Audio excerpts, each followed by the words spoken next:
அனைவருக்கும் தமிழ் மனதி சார்பாக வணங்கி வரவேற்கிறேன்.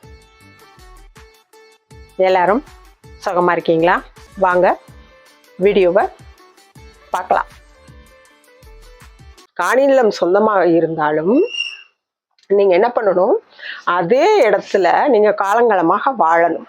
யாரோ ஒருத்தங்க அந்த குடும்பத்துல யாரோ ஒருத்தங்க ஒரு பிரதிநிதியா அந்த இடத்துல உங்க நிலத்தை சொந்தம் கொண்டாடிட்டு அதுல ஒரு பாத்தியம் பண்ணிட்டு இருக்கணும்.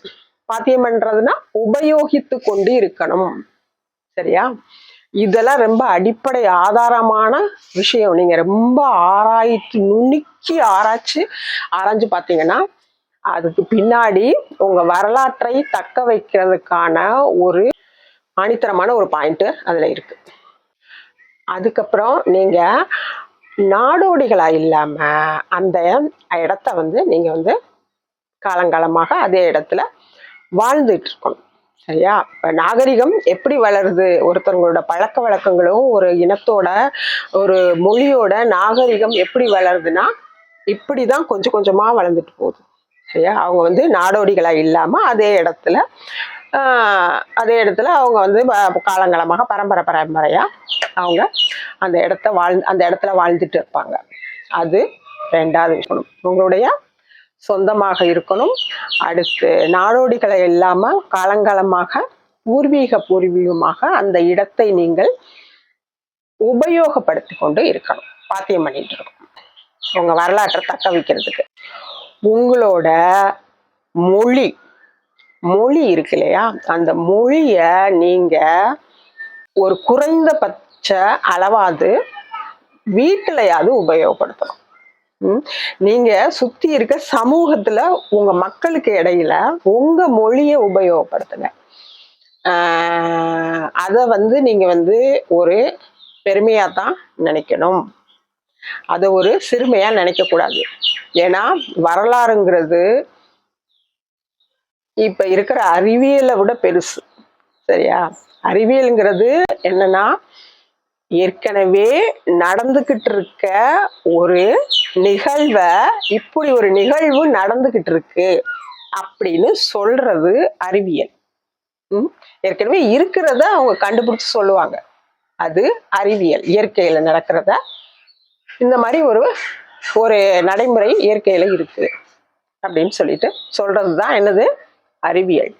ஆனால் வரலாறுங்கிறது என்ன பண்றதுன்னா அந்த நிகழ்வுகளை நடத்தி காமிச்சு அதை பதிய வைக்கிறது. காலமாக பதிய வச்சுட்டு இருக்கிற ஒரு நடைமுறை நிகழ்வு தான் வரலாறு.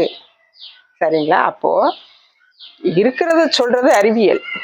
ஆனா அதை புதிதாக ஒரு நிகழ்வை நடத்தி காட்டுவது வரலாறு.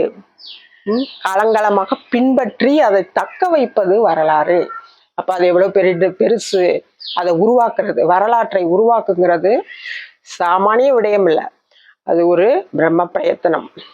அதனால அதோட இம்பார்ட்டன்ஸ், அதோட முக்கியத்துவம் உங்களோட உயிருக்கு நிகரானது. அதனால அதை விடக்கூடாது. நம்ம அதோட முக்கியத்துவம் என்னன்னு உணரணும். அதை நம்ம நடைமுறைப்படுத்தணும்.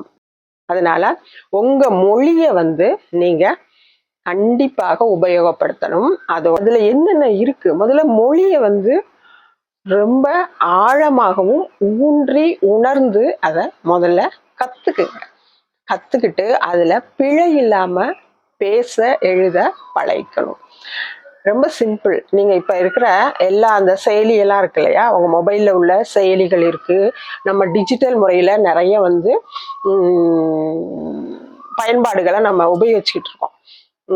அதுல எல்லாத்துலயுமே தமிழ் இருக்கு. தயவு செய்து உங்க மொழிய அதுல பயன்படுத்துங்க. உங்களோட தாய்மொழிய அந்த செயலிகள்ல பயன்படுத்துங்க.